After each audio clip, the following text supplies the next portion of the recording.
What's up, everybody, and welcome back to Dead Noise. I'm Chris, and thanks to the power of Zoom, I am here with Matic, the guitarist and vocalist from the Slovenian metal band Hei'An. How you doing today, sir?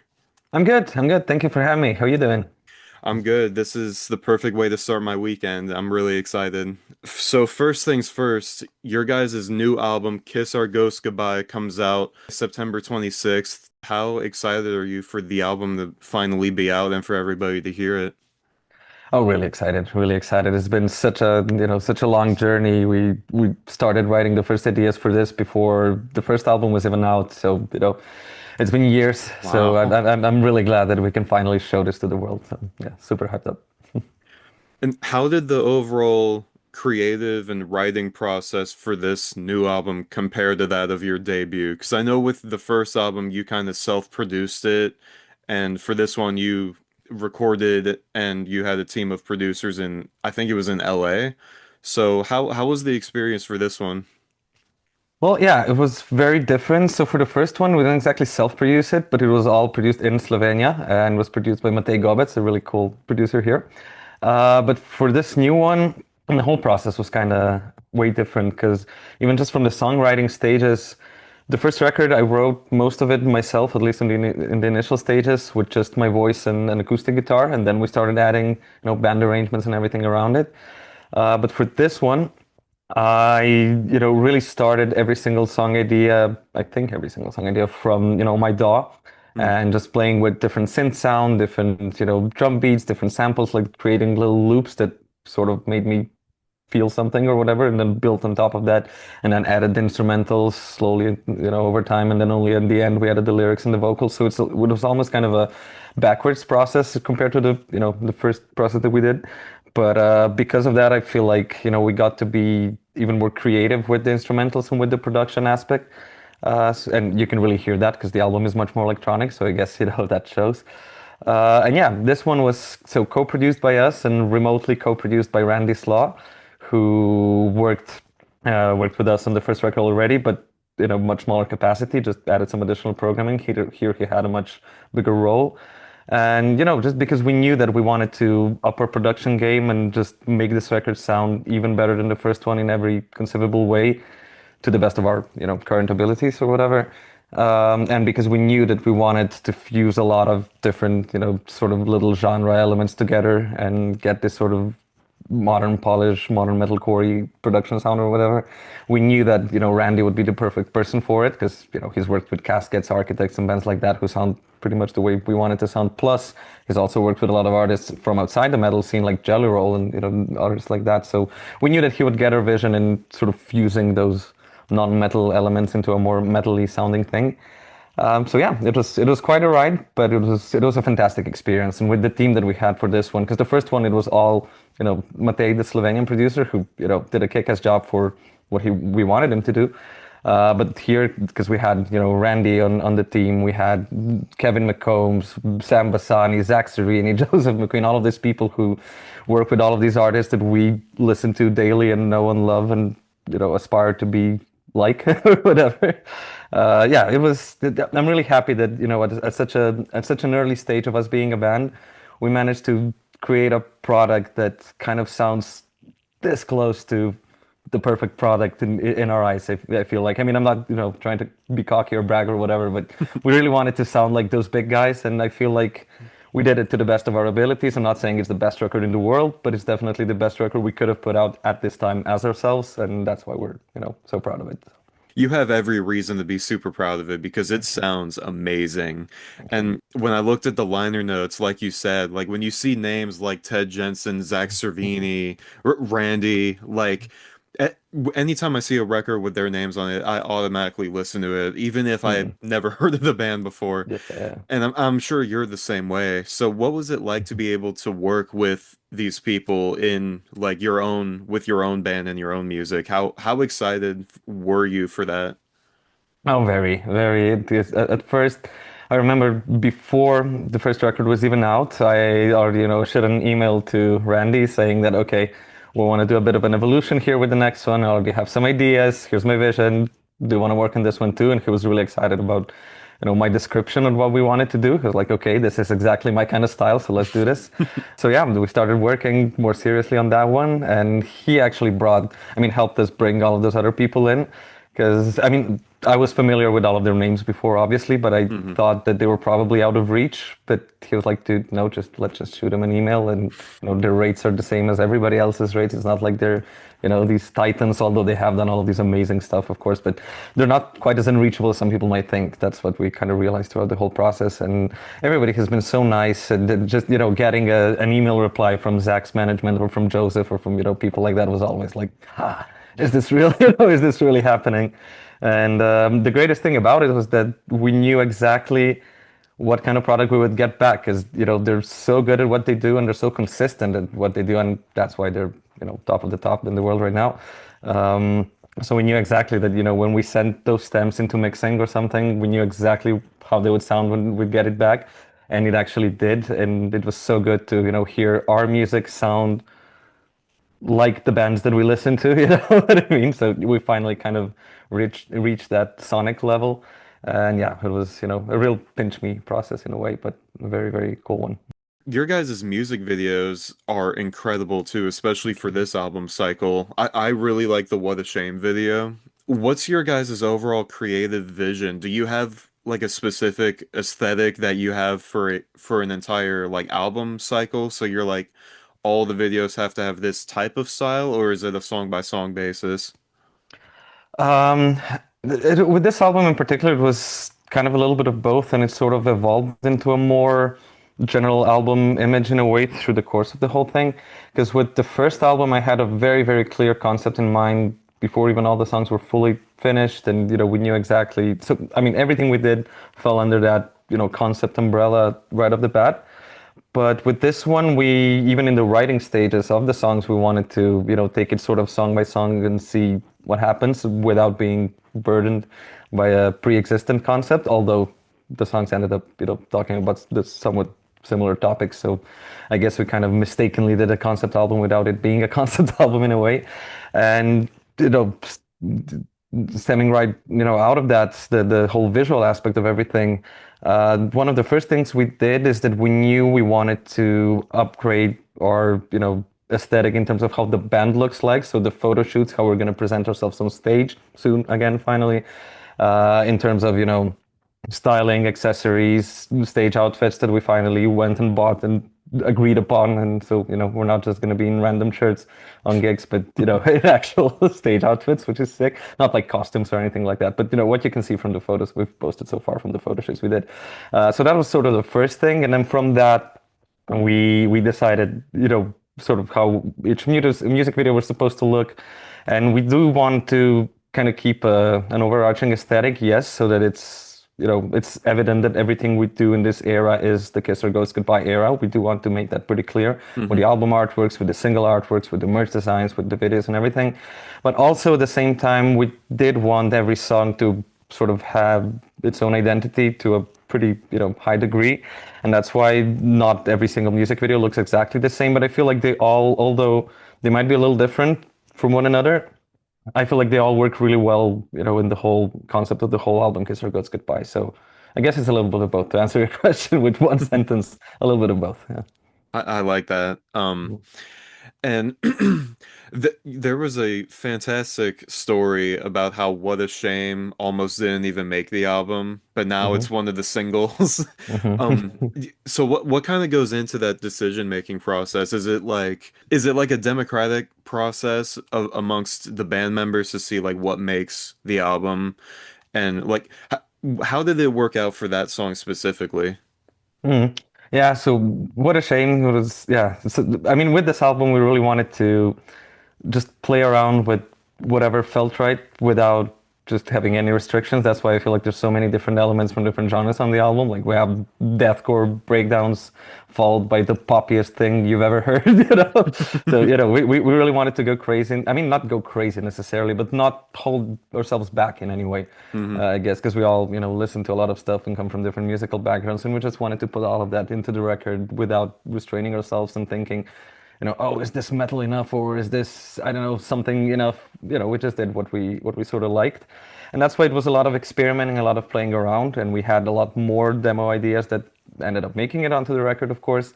And with What a Shame, it was one of those that, it was really, really cool at the early stages. We loved the way the early demos sounded. But compared to the other early demos that we were making at the time, it sort of didn't feel like they could fit together on one, in one big package, so on one album. And that's why What a Shame almost didn't make it on. But then, through the process of finishing the album, of really, working on every single detail and every single aspect and picking the songs and everything, I feel like we made everything sound a lot more unified and, so that, we made What a Shame fit the record because everything else evolved as well with every ideas that we had that, it ended up sounding well together with everything else. But yeah, when we decide, I guess I mean, it is a somewhat democratic process, although because I start writing every song and because I, usually come up with all of the concepts and not usually, but so far I did come up with all of the concepts and all of the lyrics and everything like that. It's usually I have, a bit more power over this than the other boys, I guess. But the good thing is that our visions are so, you know, the same pretty much. Even if we come from different musical backgrounds, I feel like we all really came to understand what Hei'An is about, even if it's I don't know if you can really put it into words, but when we hear something that sounds like Hei'An, we know it. And I don't think we've ever disagreed. So to that extent, it's definitely a democratic process because we do all pitch in and we do all, express our opinion and everything. But we do end up agreeing anyway. So there's not much debating going on. Well, that's good. Mm, mm. So did What a Shame almost get replaced by another song in the process? Like, was there another song that would have replaced it had What a Shame not been on the album? Like, h how many songs did you write for this album? Oof, I think there might have been, I mean, over 20 probably, but not every demo idea was a fully fleshed out song yet. Sometimes we just had like, I don't know, a chorus idea or a riff idea. Hmm. If we're talking songs, probably like 16, 17, so 6, 7 didn't make it. And yeah, if What a Shame didn't make it on, I'm sure another one would have replaced it. I doubt we would have put out a 9-track record because I like round numbers when it comes to albums. So it had to be 10 or 12 tracks. That was it, no questions asked. But yeah, another song would have replaced it for sure because we always think in terms of, okay, do we have a song with a kick-ass breakdown? Do we have a song with the catchiest chorus? Do we have something where I don't know? We like every song to kind of serve its purpose on the album. Do we have a proggy song like "Dearest" is a cool example of that? Do we have something super ambiental? "Aberration," the first track, is a great example of that. So we always like to not repeat the same trick twice on one record too much, while still keeping all the songs, similar enough so that they work in the context of a record, of course. So it's not like every song is completely different, but we wanted to have its purpose. So something would have replaced What a Shame for sure. Would it have had a drum and bass chorus? I don't know. It probably would have had a heavy breakdown though. There you I, go. I was pleasantly surprised by the amount of breakdowns on this album. It really took me by surprise, and I was like, oh, because it happens like when you listen to enough music, you can kind of predict when certain things are going to happen. It's kind of Mm, like watching horror movies. But mm, with this, it really took me by surprise in some parts. mm. And but it's still the whole album like flows really well together. And I'm kind of curious, like how much time did you guys spend figuring out the order of the tracks for the album and like what goes before which? Mm. I don't think it took that long, but it was definitely all very, thought out and not random at all. I mean, Aberration, for example, the first track was one of the final tracks that was written for the record, and it was the only track that was written with a specific purpose of being the opener track, because we Hmm. knew we were missing an opener track that should sound something like this. And then we ended up, writing Aberration. Although the initial ideas for Aberration I've had ages ago, but I didn't know where to put them. So, that's how that happened. But yeah, after we had that first track, we knew that would be the first one, and then we started figuring out what would happen next. We're just sort of, playing around, I mean, just sort of mix and matching and trying to, listen to different, versions of the order of the songs, not the full 10 tracks, but maybe like 2 tracks together. Does this one work better if it's the first one or the second one? Or if we turn them around, oh, maybe this doesn't work at all. Oh, this one sort of ends this kind of way. Maybe this one could be the next one? So a lot of sort of mix and matching and playing around. And as soon as we had something that felt right, we were like, okay, this is it. This is good. So yeah, it was kind of seeing what sticks and works for us. And once we found it, we were like, this is it. And what can you tell me about the artwork and how it kind of coincides with the music and like the visual aspect, how it works with the music? Hmm. So yeah, for the artwork, I knew pretty early on. I mean, after at least a few songs were fully written, and after I knew what this new non-concept concept was, and once I had a title and everything, I knew that because it's such a personal record, but in a lot of ways even more so than the first one. I knew that I wanted myself on the album cover, and not because any kind of egotistical whatever reason. Oh, I'm the boss, I'm the greatest. Not anything like that, but it was just so personal that I felt like I knew I wanted a figure there in some kind of desert or desolated land, and I was like, it would just be the most fitting thing ever if that figure is just me. That'd be the most honest thing to do as an artist. And what I also knew early on is that I didn't want this time around. I didn't want for the album title and for our logo to be on the album art at all. I just, throughout the years, I ended up preferring and finding album artworks from other artists that do not have any text on them, but just the art much more memorable and striking. So I wanted to really do that. But because of that, I really wanted for the artwork itself to sort of speak for itself and almost spell out the album title without it being spelled out. So it was obvious that, okay, we would have to get some ghosts in the background. So it's kind of, obvious what we were going for. And, we were working, I mean, we were kind of trying out different graphic designers and artists for this. So I didn't know who exactly would because I knew what I wanted to have on the art. I knew how I wanted to make me feel. I knew what kind of impact it would need to have on me when I saw it. But I found it a bit hard to put it into words. So we had to play around with different options and see who understood my vision best. And we finally ended up working with Remy Bourdet, who did this fantastic artwork. He really nailed it the first time already. I remember the first draft he sent was already like, okay, this is the guy. He's going to do the album art. He's going to do the singles art. He's going to do everything. And I'm really glad that, he understood it so well. He liked the music as well. And I guess that really, really helped because you can really see he was passionate about this. I'm a firm believer in the fact that you can really, really see those things and feel those things. Even if somebody is a really accomplished artist, if he actually liked doing what he was doing, you're going to see that. And here I saw that. And I guess the artwork kind of speaks for itself because of that. And I couldn't be happier with it. So thank you, Remy. You said at the beginning of this interview how this album was kind of already in the planning and writing stages before the debut was even out. So Yeah. I feel like I gotta ask now, have you guys already started working on the next album? Yes. I mean, not necessarily. I mean, it's super, super early, so we don't have any kind of concepts worked out yet, any kind of art direction worked out yet. I'm, we're all juggling different ideas of what exactly could happen next in terms of, sound. I doubt we'll do like a super, super drastic sonic evolution like the evolution from album 1 to album 2 was, but it's still going to be an evolution that's evident at this stage already. But yeah, we're always writing and playing around with ideas. We also have some ideas left over from album 2. Not every idea will necessarily make it onto the next release, but some might, or at least some parts of them might be reworked and be put into different contexts. But yeah, because we always write, we already do have, I think, at least 20 demo ideas already. But yeah, but if 5 of them make it onto the next record, that's great because I'm sure we're gonna end up writing much more before we actually start planning the whole thing. So we'll see what happens. But yeah, we are already working on whatever will be the next release. But we're not planning on anything yet. It's not like we have any date set, any theme set or whatever. Just playing around with ideas. Well, that was everything that I had planned for this interview. I'm sure we'll be talking more in the future. I hope so Would anyway. love to. Would love And to. was there any closing message to any Hei'An fans watching? I said this in a few other interviews as well, but I wrote this record mainly to try to help myself work through a lot of shit that I've had to work through. And that's why, every song is kind of a ghost that was haunting me that I was trying to kiss goodbye. So what I'm hoping is that, any listener who will actually listen to the full record, the full thing front to back, I hope, that you can work through your own shit as well with at least a little bit of help with this record. If we help one single person with this album, we did a good job. So that'd be my message.